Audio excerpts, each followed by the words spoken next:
మొదటి surveyor general James renal ఒక map ని తయారు చేశాడు. దీన్నే మ్యాప్ ఆఫ్ హిందుస్థాన్ లేదా మ్యాప్ ఆఫ్ మొఘల్ ఎంపైర్ అనేవారు. తంజావూరులో ఉన్న సరస్వతి మహల్ లైబ్రరీలో ఈ మ్యాప్ ఉంచబడింది.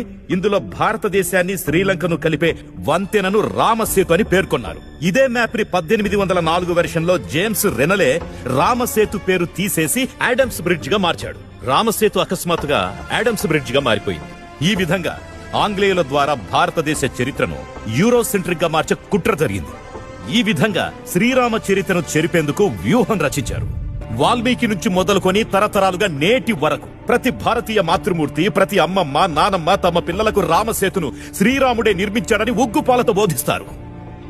భారతదేశంలో, మన దేశంలో శ్రీరాముడి ఉనికి ఉందంటే నమ్మొచ్చు. కానీ ఎందుకు Nepal, Sri Lanka, Indonesia, Malaysia, Cambodia, Thailand, వియత్నంలోని కల్చరల్ కాన్షియస్ లోను శ్రీరాముడు ఉన్నాడు?